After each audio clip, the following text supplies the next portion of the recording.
আজকের ভিডিওতে আমি আপনাদেরকে দেখাবো পাহাড়ি অঞ্চলের ঝর্ণা থেকে কিভাবে প্রচুর পরিমাণে সোনা উত্তোলন করা হয়। ভিডিওটি পুরোপুরি দেখতে থাকুন।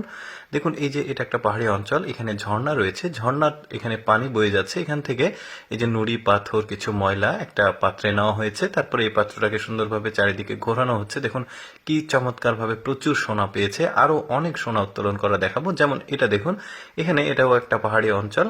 তো এখানে একটা ঝর্ণার ঠিক উপরে এই মাটিগুলো রয়েছে। এই মাটিগুলো কিন্তু অনেক পুরনো, সেটাও একটু পরে বলবো। এই মাটিগুলো প্রথমে একটা এই যে পাত্রে নেওয়া হলো, কালো একটা পাত্র। তারপরে এই মাটিগুলোকে সুন্দরভাবে, দলা মাটিগুলোকে ঝুরি ঝুরি করা হচ্ছে। তারপরে এটাকে পানিতে সুন্দরভাবে এই যে দেখতে পাচ্ছেন চারিদিকে ঘুরিয়ে ঘুরিয়ে ময়লা এবং নুড়ি পাথরগুলো ফেলে দেওয়া হচ্ছে। আর নিচে প্রচুর পরিমাণে সোনা দেখা যাচ্ছে, দেখতে পাচ্ছেন। এই যে প্রচুর পরিমাণে বলতে যতটুকু পেয়েছে এটাও তো অনেক, প্রচুর পরিমাণে বলা যায়।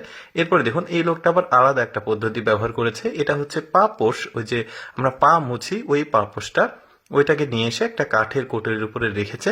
এখন ওই যে যে পাহাড়ি ঝর্ণার উপরে যে মাটিগুলো থাকে, একটু লালটে ধরনের সোনালী কালারের মাটি, ওই মাটিগুলো নিয়ে এসে পাপোশের উপরে দেওয়া হচ্ছে। তারপরে পানি দেওয়া হচ্ছে, দিয়ে যে সোনাগুলো ছোট ছোট সাইজ, তো ওগুলো ওই যে পাপোশের মধ্যে আটকে গেছে। এখন যেটা করা হবে, এই পাপোশটাকে আলাদা একটা পাত্রে নেওয়া হচ্ছে, গোল যেটা পাত্র কালো কালারের। এখন এটাকে ঝেড়ে ঝেড়ে এই পাত্রের উপরে যে সোনাগুলো উঠলো, যে এই সোনাগুলো পাত্রের উপরে নেওয়া হয়েছে। এখন একটু ঘুরিয়ে ঘুরিয়ে ময়লাগুলো ফেলে দেওয়া হচ্ছে।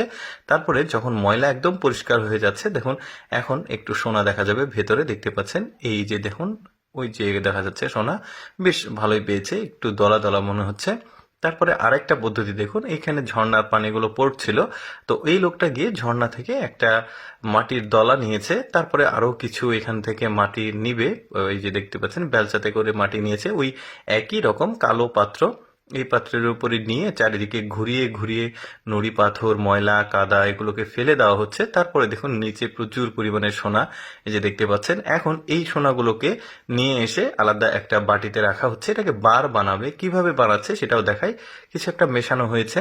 এখন এই ঝুরি ঝুরি সোনাগুলোকে একদম আগুনের তাপ দিয়ে এটাকে বার বানাবে। গলানো হচ্ছে প্রথমে, একদম তরল করে একটা ফ্রেমের মধ্যে নেওয়া হচ্ছে, দেখতে পাচ্ছেন। ফ্রেমের মধ্যে নিয়ে এটাকে বার, মানে ওই যে চিকন চিকন বার বানানো হচ্ছে। যেহেতু স্বর্ণের বিভিন্ন ধরনের অর্নামেন্ট জুয়েলারিস তৈরি করবে, সেজন্য আজকে প্রথমে এইভাবে গলিয়ে বারগুলো তৈরি করে নেওয়া হয়। তখন তারপরে প্রয়োজন অনুসারে যারা যারা মানে অর্ডার করে তাদের জন্য এইভাবে স্বর্ণের জুয়েলারিস তৈরি করে দেওয়া হয়। এই যে দেখতে পাচ্ছেন বারটা বেশ চমৎকার লাগছে, ওজন দেওয়া হয়েছে, ওজনটাও বেশ ভালো ছিল।